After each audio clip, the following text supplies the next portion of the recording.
ॐ शन्नो मित्रः शं वरुणः शन्नो भवद्वर्यमा शन्न इन्द्रो बृहस्पतिः शन्नो विष्णुरुक्रमः नमो ब्रह्मणे नमस्ते वायो त्वमेव प्रत्यक्षं ब्रह्मासि त्वमेव प्रत्यक्षं ब्रह्म वदिष्यामि ऋतं वदिष्यामि सत्यं वदिष्यामि तन्मामवतु तद्वक्तारमवतु अवतु अवतु वक्तारम्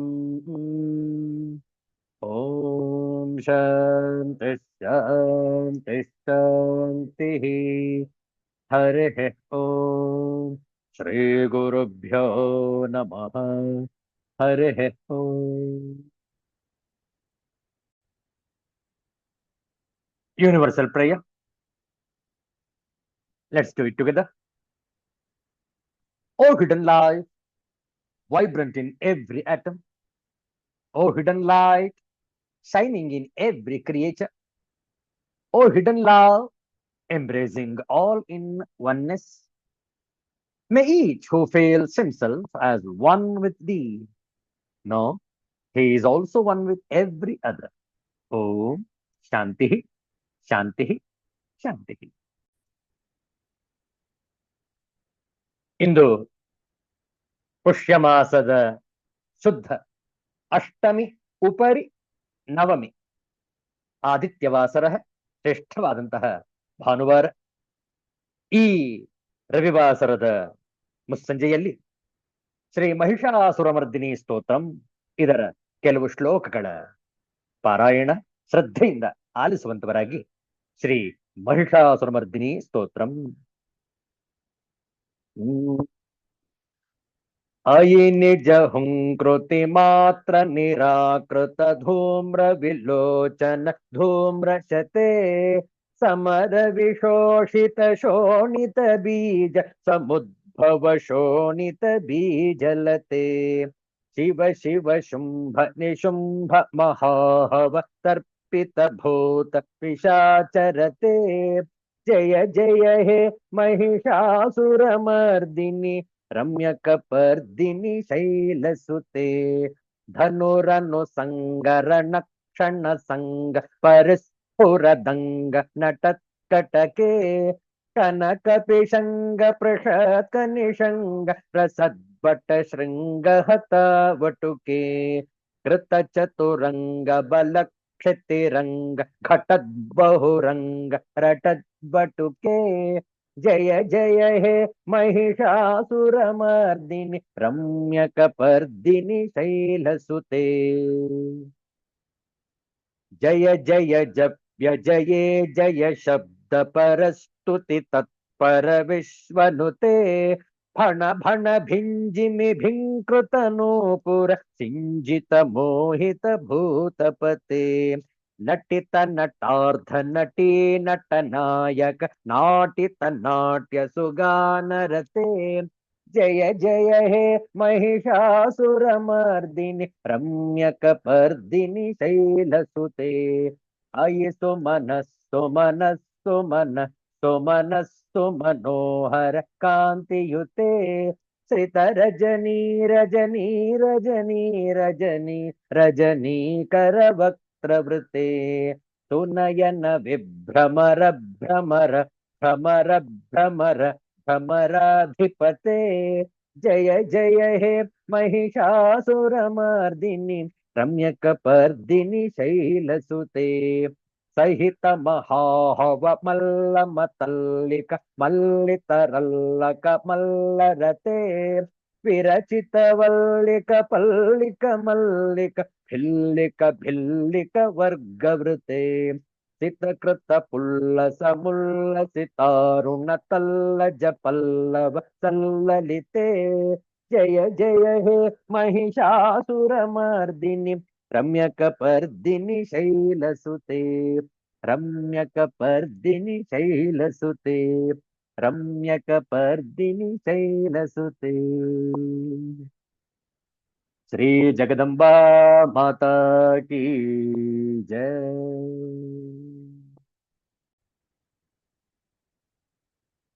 ಎರಡು ನಿಮಿಷ ನಾಮ ಜಪ, ಚತುರ್ದಶ ಅಕ್ಷರಿ ಮಂತ್ರ, ಶ್ರೀರಾಮ ತಾರಕ ಮಂತ್ರ. ಓಂ ಶ್ರೀರಾಮ ಜಯ ರಾಮ ಜಯ ಜಯ ರಾಮ. ಇದರ ಜಪ ಹೇಳಿಕೊಡ್ತೇವೆ, ಪುನರಾವರ್ತಿಸಬಹುದು. ಓಂ ಶ್ರೀರಾಮ ಜಯ ರಾಮ ಜಯ ಜಯ ರಾಮ. ಓಂ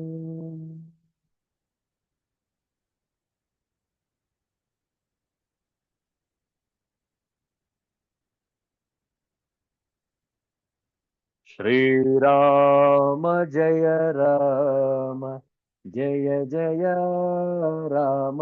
ಓಂ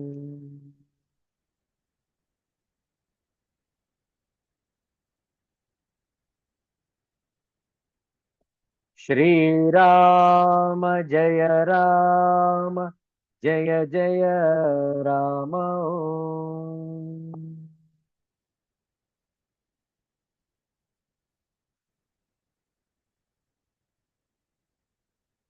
ಶ್ರೀರಾಮ ಜಯ ರಾಮ ಜಯ ಜಯ ರಾಮ.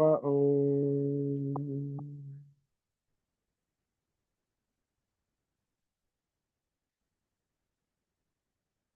ಶ್ರೀರಾಮ ಜಯ ರಾಮ ಜಯ ಜಯ ರಾಮ. ಓಂ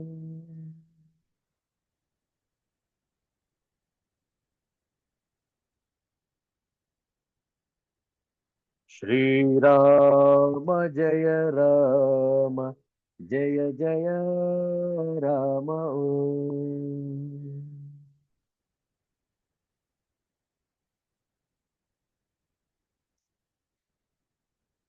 ಶ್ರೀರಾಮ ಜಯ ರಾಮ ಜಯ ಜಯ ರಾಮ. ಓಂ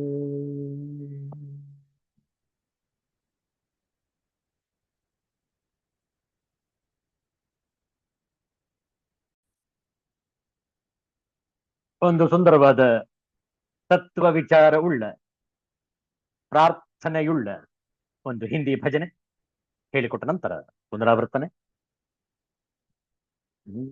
ಅದಕ್ಕೂ ಮುನ್ನ ಒಂದು ಗುರು ಸ್ತೋತ್ರವನ್ನು, ಗುರು ಶ್ಲೋಕವನ್ನು ಹಾಡೋಣ. ಆ ನಂತರ ಈ ಭಜನೆಯನ್ನು ಹೇಳಿಕೊಡ್ತೇನೆ.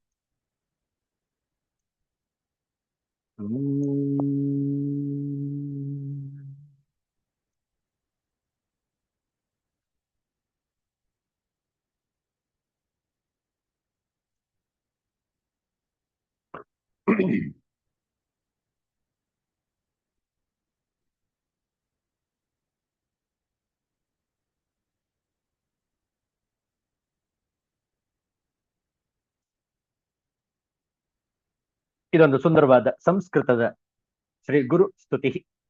ಅದಾದ ನಂತರ ಭಜನೆ ಹೇಳಿಕೊಡ್ತೇವೆ. ನಿರ್ವಾಣ ರೂಪಂ ಗುರುಮಾನತೋಸ್ಮಿ ಶ್ರೀ ಶಂಕರಂ ಭವ್ಯ ವಿಭಾವ್ಯ ಮೂರ್ತಿಂ. ನಿರ್ವಾಣ ರೂಪಂ ಗುರುಮಾನತೋಸ್ಮಿ ಶ್ರೀ ಶಂಕರಂ ಭವ್ಯ ವಿಭಾವ್ಯ ಮೂರ್ತಿಂ. ದಿವ್ಯಾಂಬರಂ ಶ್ರೀ ದಿವಿಜೇಶ್ವರಾದಿ. ದಿವ್ಯಾಂಬರಂ ಶ್ರೀ ದಿವಿಜೇಶ್ವರಾದಿ. ಶಿಷ್ಯೈರ್ವೃತಂ ಶಿಷ್ಯ ಪರಂಪರಾಭಿಃ. ಶಿಷ್ಯೈರ್ವೃತಂ ಶಿಷ್ಯ ಪರಂಪರಾಭಿಃ. ನಿರ್ವಾಣ ರೂಪಂ ಗುರುಮಾನತೋಸ್ಮಿ ಶ್ರೀ ಶಂಕರಂ ಭವ್ಯ ವಿಭಾವ್ಯ ಮೂರ್ತಿಂ.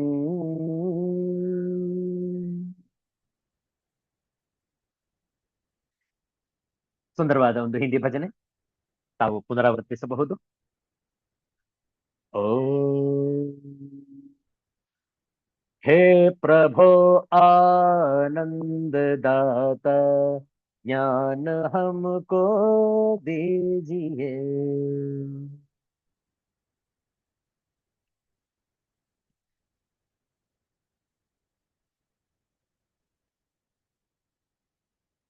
शीघ्र सारे दुर्गुणों को दूर हमसे कीजिए।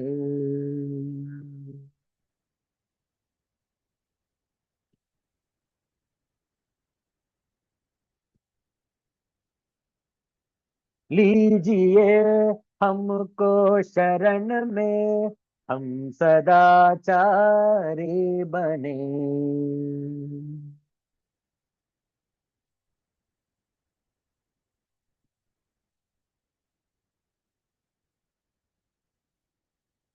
ब्रह्मचारी धर्म रक्षक वीर व्रतधारी बने।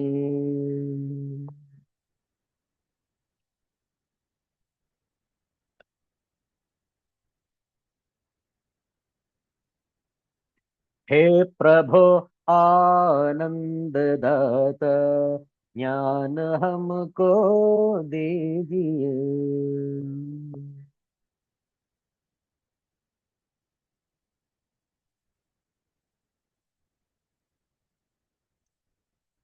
प्रेम से हम गुरुजनों को नित्य ही सेवा करें।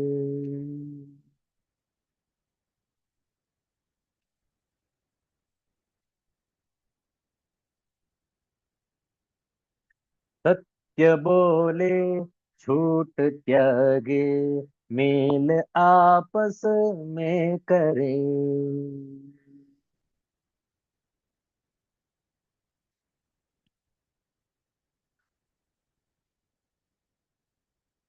निंदा किसी की हम किसी से भूल कर भी ना करें।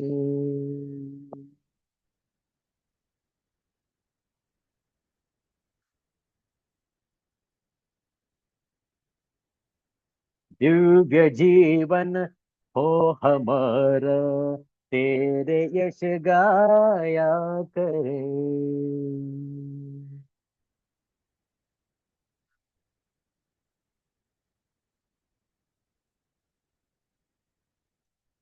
हे प्रभु आनंद दाता, ज्ञान हमको दीजिए।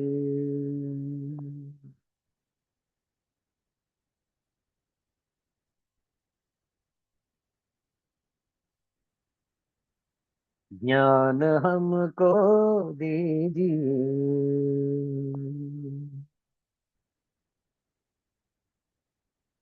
ज्ञान हमको दीजिए।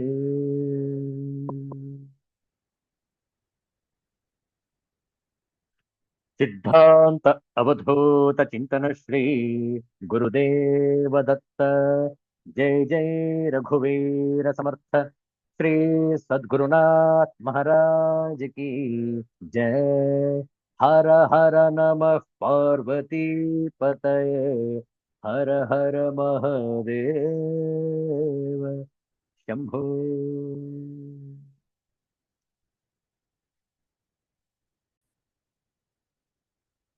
ಶ್ರೀಮದ್ಭಗವದ್ಗೀತೆಯ ಷೋಡಶೋಧ್ಯಾಯದ ಕೆಲವು ಶ್ಲೋಕಗಳ ಪಾರಾಯಣ. ಓಂ ಶ್ರೀ ಪರಮಾತ್ಮನೇ ನಮಃ.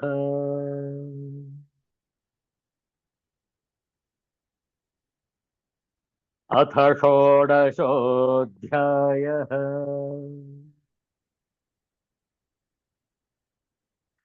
दैवासुर संपद्विभाग योगः.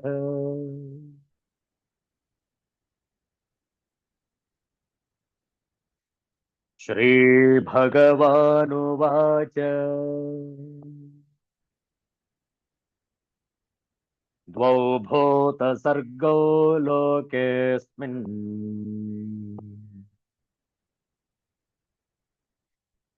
दैव आसुर एव च. दैवो विस्तरशः प्रोक्तः प्रवृत्तः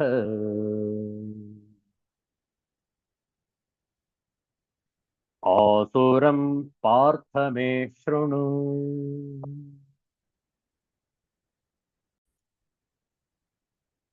प्रवृत्तिं च निवृत्तिं च जना न विदुरासुराः। न शौचं नापि चाचारः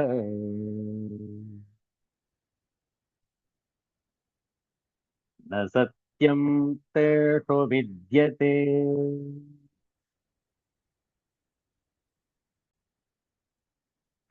असत्यमप्रतिष्ठन्ते जगदाहुरनीश्वरम् अपरस्परसम्भूतम् किमन्यत् कामहैतुकम्।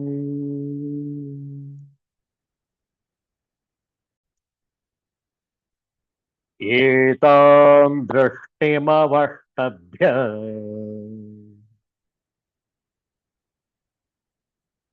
नष्टात्मानोऽल्पबुद्धयः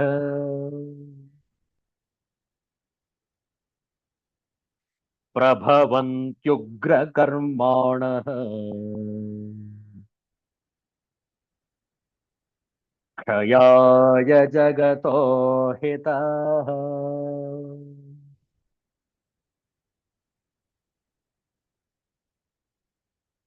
श्री गुरुभ्यो नमः। ऐसे निष्कर्मों का अनुगमन करते हुए आसुरी लोग जिन्होंने आत्मज्ञान खो दिया है और जो बुद्धिहीन हैं, ऐसे अनुपयोगी एवं भयावह कार्यों में प्रवृत्त होते हैं जो संसार का विनाश करने के लिए होता है। Following such conclusions, the demonic who are lost to themselves and who have no intelligence engage in unbeneficial, horrible works meant to destroy the world. ಈ ಪೊಳ್ಳು ಜ್ಞಾನವನ್ನು ಅವಲಂಬಿಸಿಕೊಂಡು ಹೀನ ಸ್ವಭಾವದ ಮಂದ ಬುದ್ಧಿಯವರು ಮತ್ತು ಅಪಕಾರಿಗಳಾದ ಕ್ರೂರ ಕರ್ಮಿಗಳು ಜಗತ್ತಿನ ನಾಶಕ್ಕೆ ಕಾರಣರಾಗುತ್ತಾರೆ. ಈ ಒಂದು ಆಸುರಿ ಸಂಪತ್ತಿನ ವಿಚಾರದಲ್ಲಿ ನಾವು ತಿಳಿದುಕೊಳ್ಬೇಕು, ಲೋಕದಲ್ಲಿ ಕೆಟ್ಟವರು ಅಂದ್ರೆ ಯಾರು, ಅವರು ಹೇಗಿರ್ತಾರೆ, ಯಾತಕ್ಕೆ ಹಾಗೆ ಮಾಡ್ತಾರೆ. ಬಹಳ ಸುಂದರವಾಗಿದೆ ನೋಡಿ. After describing thus the point of view of the pure materialist, Krishna sympathizes with the lot of such men and praises their instinctive deeds. Holding this view, these ruined souls of small intellect and fierce deeds come forth as the enemies of the world for its destruction. Holding the view as described in the previous stanza, that the world has no substratum, that there is no controlling power, and that the world continues to exist and procreate by itself. If a society were to live giving full vent to animal nature, it will only achieve restlessness and strife, disaster, and destruction for itself. A balanced personality can only be for the individual who has to begin with a clear conception and a correct judgment of himself. Whenever an individual forgets himself, he acts in a manner unbecoming to the dignity of his birth, education, culture, and social status, like a madman or a drunken fool. When a materialist does works in ignorance of his own divine status, he naturally behaves as though he is an animal, insulting the divine status of his own evolution. Alpa buddhaya. Once an individual refuses to recognize the divine presence of truth, embracing an underlying life, he will function in life as a self-centered, selfish entity, endlessly striving to eke out his own personal satisfaction from the material world, seeking complete fulfillment in the gratification of his sensual urges. He strives hard, but discovers only a carping disappointment, a burning hunger, and a sense of defeat in life. Krishna, in his infinite kindness, sympathizes with such men and calls them Alpa Buddhaya. If a materialist doesn't want to believe in the eternal reality, and if others must believe in some permanent truth, why not allow equal freedom to both the believers and non believers? This is a natural question that will arise in any man if he be truly democratic and tolerant in his POV, point of view. Anticipating such a doubt in a sincere student, Krishna says in the second line of the stanza that when an individual loses his faith in the higher reality, he becomes licentious at all levels of his expression, prompted by his selfish urges to seek and discover his fulfillment in life. He would perhaps ultimately bring about irremediable disasters to his era. Historically, the world today is going through the same predicament as declared and anticipated in the Srimad Bhagavad Gita. Materialists who do not recognize the truth, seeking its expression through life's happenings, will unconsciously bring about such a discordant note of disharmony in the community that will plunge the world into a bloody mire of disastrous wars. The viewpoint of the life of a materialist and his motives in his everyday life are beautifully described in the following stanzas. 10th verse, can you repeat after me? काममाश्रित्य दुष्पूरम् दम्भमानमदान्विताः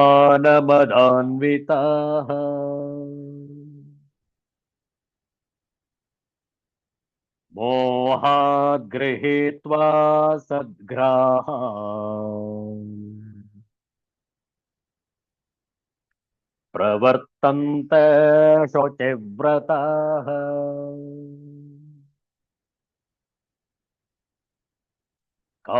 काममाश्रित्य दुष्पूरम्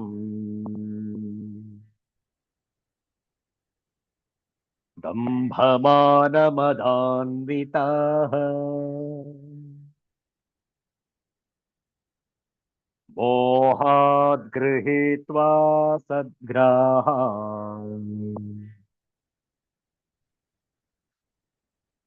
प्रवर्तन्ते शुचिव्रताः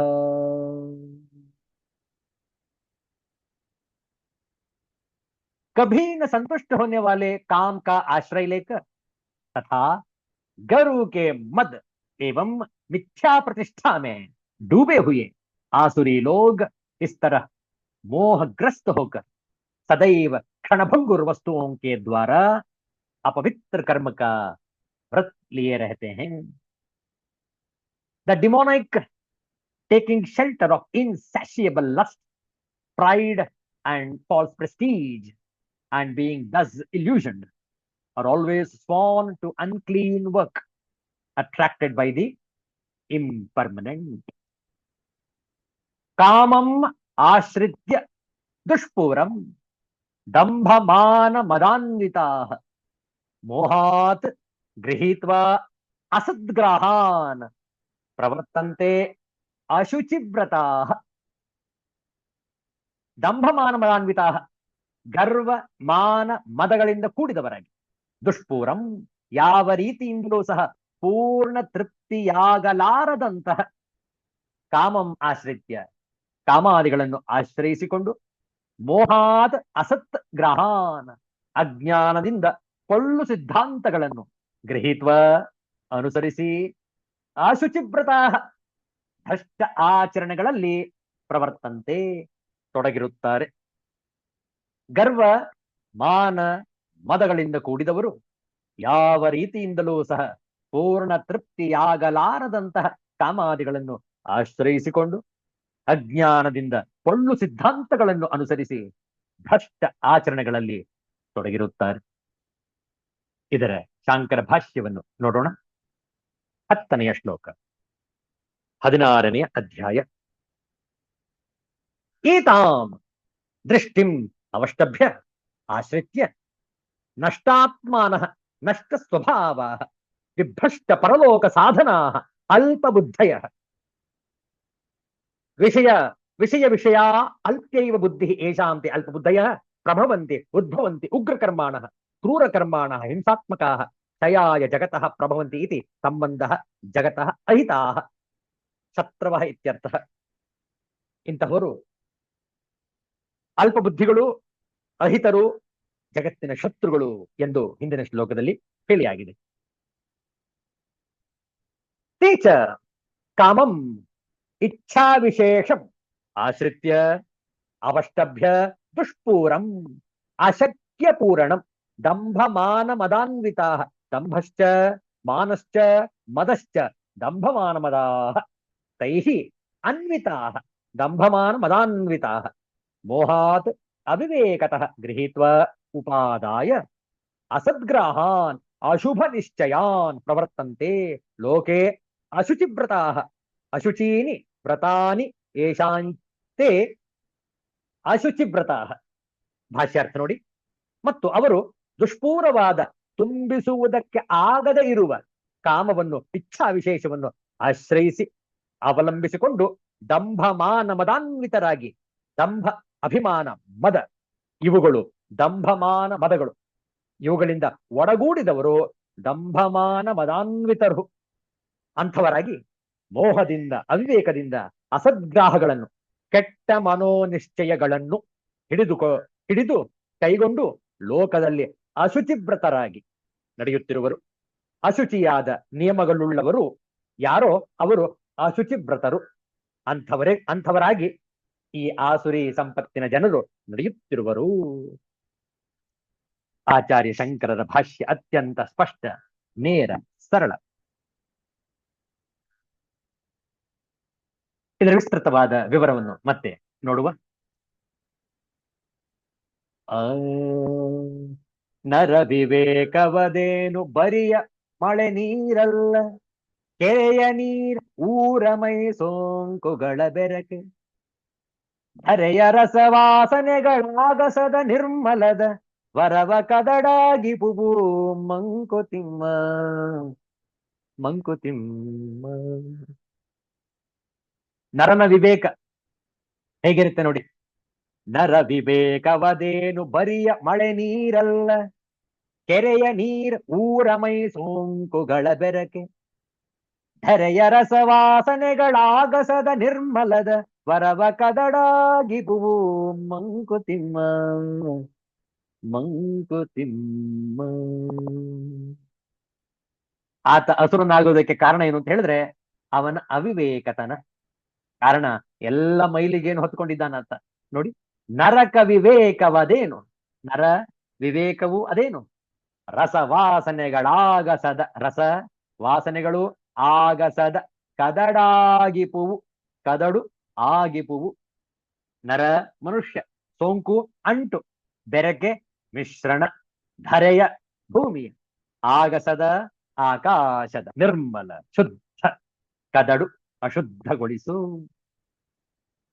ಆಕಾಶದ ಮೋಡ ಶುದ್ಧವಾದ ನೀರನ್ನು ಕೊಡುತ್ತೆ, ಆದರೆ ಕೆರೆಗೆ ಬಿದ್ದ ಕೂಡಲೇ ಅದು ಅಶುಚಿಯಾಗುತ್ತೆ. ಯಾಕಂದ್ರೆ ಎಲ್ಲ ಊರಿನವರು ತಮ್ಮ ಮೈಗಳ ಮಲಿನಗಳನ್ನ ಆ ನೀರಲ್ಲಿ ಮಿಶ್ರಣ ಮಾಡಿಬಿಡ್ತಾರೆ. ಶುದ್ಧವಾಗಿರೋದಿಲ್ಲ ಆ ನೀರು, ಹೌದಲ್ಲ? ಮನುಷ್ಯನ ವಿವೇಕವು ಮಳೆಯ ನೀರಿನಂತೆ ಶುದ್ಧವಲ್ಲ. ಕೆರೆಯ ನೀರಲ್ಲಿ ಊರ ಜನರ ಮೈಲಿಗೆ ಎಲ್ಲ ಕಲೆತಂತೆ, ಪರಮಾತ್ಮನ ವರದಂತೆ ಧರೆಗಿಳಿದ ನಿರ್ಮಲ ವರ್ಷಧಾರೆ ಹೂವು ಸ್ಪರ್ಶವಾದೊಡನೆ ಭೂಮಿಯ ಮೇಲಿನ ರಸ ಮತ್ತು ಗಂಧಗಳ ಸಂಪರ್ಕದಿಂದ ಮಲಿನವಾಗುವಂತೆ ಮನುಷ್ಯನ ವಿವೇಕವೂ ಸಹ ಇಲ್ಲಿನ ರಸವಾಸನೆಗಳ ಪರಿಣಾಮಗಳಿಂದ ತನ್ನ ಶುದ್ಧತೆಯನ್ನು ಉಳಿಸಿಕೊಳ್ಳಲಾಗದೆ ಮಲಿನವಾಗುತ್ತದೆ ಎಂದು ಉಲ್ಲೇಖ ಮಾಡಿದ್ದಾರೆ ಮಾನ್ಯ ಗುಂಡಪ್ಪನವರು ಈ ಮುಕ್ತಕದಲ್ಲಿ. ಜಗತ್ತಿನ ಸೋಂಕು ಬಂದ ಕೂಡಲೇ ಆ ಮನಸ್ಸು, ನಿರ್ಮಲವಾಗಿರುವಂತಹ ಮನಸ್ಸು ಮಲಿನವಾಗುವುದು. ನರ ವಿವೇಕವದೇನು ಬರಿಯ ಮಳೆ ನೀರಲ್ಲ, ಕೆರೆಯ ನೀರ್ ಊರ ಮೈ ಸೋಂಕುಗಳ ಬೆರಕೆ, ಧರೆಯ ರಸವಾಸನೆಗಳಾಗಸದ ನಿರ್ಮಲದ ವರವ ಕದಡಾಗಿಪುವು ಮಂಕುತಿಮ್ಮ ಮಂಕುತಿಮ್ಮ ಮಂಕುತಿಮ್ಮ.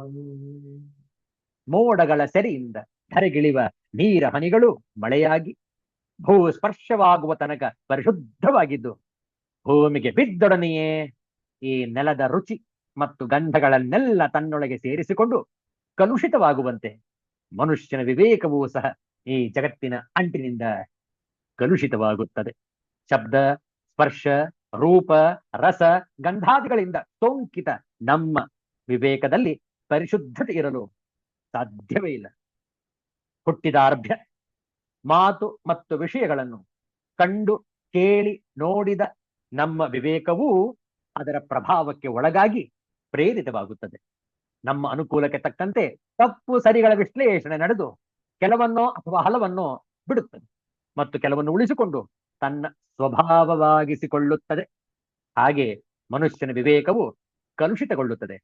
ಈ ಕಾಲುಷ್ಯದಲ್ಲಿ ಏನೆಲ್ಲ ಬಂದು ಸೇರಿಕೊಳ್ಳುತ್ತದೆ ಎನ್ನುವುದು ಅವರವರು ಹುಟ್ಟಿ ಬಂದ ಪರಿಸರ, ಅವರಿಗೆ ಸಿಕ್ಕ ವಿದ್ಯಾಭ್ಯಾಸ, ಅವರ ಆನುವಂಶಿಕ ಸ್ವಭಾವಗಳು ಮತ್ತು ಬೆಳೆಸಿಕೊಂಡ ಸಾಂಗತ್ಯಗಳ ಮೇಲೆ ಆಧಾರಿತವಾಗಿರುತ್ತದೆ. ವಿವೇಕದ ಅಶುದ್ಧತೆ ಎಂದರೆ ಅಜ್ಞಾನದ ಕತ್ತಲು ಎಂದರ್ಥ. ವಿಚಾರಗಳ ತಿಳುವಳಿಕೆ ಎಂದರೆ ಯಾವುದೇ ವಿಚಾರದ ಸತ್ಯದರಿವಾಗಿ ಆ ವಿಚಾರದ ತಿಳಿಯಾದ ಸ್ಪಷ್ಟತೆ ಉಂಟಾಗುವುದು ಮತ್ತು ಸ್ವಚ್ಛತೆ ಇಲ್ಲದ ಮಾನಸಿಕ ಮತ್ತು ವಿವೇಕದ ಅಭಾವವೇ ತಮಸ್ಸು. ಈ ತಮಸ್ಸಿನಿಂದ ಬೆಳಕಿನೆಡೆಗೆ ಹೋಗುವ ಪ್ರಯತ್ನವೇ ನಮ್ಮ ಎಲ್ಲ ಓದು, ವಿದ್ಯಾಭ್ಯಾಸ, ಕಲಿಕೆ, ಸಂಸ್ಕಾರ, ಸತ್ಸಂಗಗಳು. ಇಂತಹ ಪ್ರಯತ್ನದಿಂದ ನಮ್ಮ ಪ್ರಮೇಯವೇ ಇಲ್ಲದೆ ಕಲುಷಿತವಾದಂತಹ ನಮ್ಮ ಮನಸ್ಸು, ಬುದ್ಧಿ ಮತ್ತು ವಿವೇಕಗಳು ಬಗ್ಗಡವೆಲ್ಲ ಅಡಗಿ ಕೊಳದ ನೀರು ತಿಳಿಯಾಗಬೇಕು. ಹಾಗೆ ತಿಳಿಯಾದ ಮನೋಭಾವದಿಂದ ನಮ್ಮ ವೈಯಕ್ತಿಕ ಉದ್ಧಾರವೂ ಆಗುತ್ತದೆ ಮತ್ತು ಸಮಾಜಕ್ಕೂ ಒಳಿತಾಗುತ್ತದೆ. ನರವಿವೇಕವದೇನು ಬರಿಯ ಮಳೆ ನೀರಲ್ಲ ಎಂದು ಮಾನ್ಯ ಗುಂಡಪ್ಪನವರು ಹೇಳುವುದನ್ನು ನಾವು ಒಪ್ಪುವುದಾದರೆ, ಸ್ವವಿಮರ್ಶೆಗೆ ನಾವು ಸಿದ್ಧರಾಗಿ ಆತ್ಮಾವಲೋಕನ ಮಾಡಿಕೊಂಡರೆ ನಮ್ಮ ವಿವೇಕ ಎಷ್ಟು ಶುದ್ಧವಾಗಿದೆ ಅಥವಾ ಎಷ್ಟು ಕಲುಷಿತವಾಗಿದೆ ಎಂದು ಅರ್ಥವಾಗಿ ನಮ್ಮನ್ನು ನಾವೇ ಶುದ್ಧೀಕರಿಸಿಕೊಳ್ಳುವ ಪ್ರಕ್ರಿಯೆಯನ್ನು ಆರಂಭಿಸಿದರೆ ಇಂದೋ ಅಥವಾ ಮುಂದೆ ಎಂದೋ ಒಂದು ದಿನ ನಾವು ಸಹ ಗುಂಡಪ್ಪನವರು ಹೇಳುವ ನಿರ್ಮಲದ ವರವನ್ನು ನಮ್ಮದಾಗಿಸಿಕೊಂಡು ಬದುಕನ್ನು ಸಾರ್ಥಕ ಮಾಡಿಕೊಳ್ಳಬಹುದು. ಈ ಒಂದು ತತ್ವ ವಿಚಾರದಲ್ಲಿ ಶುದ್ಧವಾದ ನಡೆ ನುಡಿ ನಮ್ಮ ವ್ಯಕ್ತಿತ್ವವನ್ನು ವಿಕಸನಗೊಳಿಸುವುದು. ಈ ವ್ಯಕ್ತಿತ್ವದ ನಿರ್ಮಾಣವೇ ಶ್ರೀಮದ್ ಭಗವದ್ಗೀತೆಯ ಸಂದೇಶ. ಉಳಿದ ವಿಚಾರಗಳನ್ನು ಮುಂದಿನ ವಾರ ಮಾಡೋಣ. ಶಾಂತಿ ಮಂತ್ರ. ಓಂ ಅಸತೋ ಮಾ ಸದ್ಗಮಯ ತಮಸೋ ಮಾ ಜ್ಯೋತಿರ್ಗಮಯ ಮೃತ್ಯೋರ್ಮಾ ಅಮೃತಂಗಮಯ. ಓಂ ಶಾಂತಿ ಶಾಂತಿ ಶಾಂತಿ. ಹರಿ ಓಂ. ಶ್ರೀ ಗುರುಭ್ಯೋ ನಮಃ. ಹರಿ ಓಂ. ಮತ್ತೆ ಭೇಟಿಯಾಗೋಣ. ಎಲ್ಲರಿಗೂ ಒಳಿತಾಗಲಿ. ಎಲ್ಲರಿಗೂ ಶುಭವಾಗಲಿ. ಜೈ ಶ್ರೀ ಗುರುದೇವ ದತ್ತ.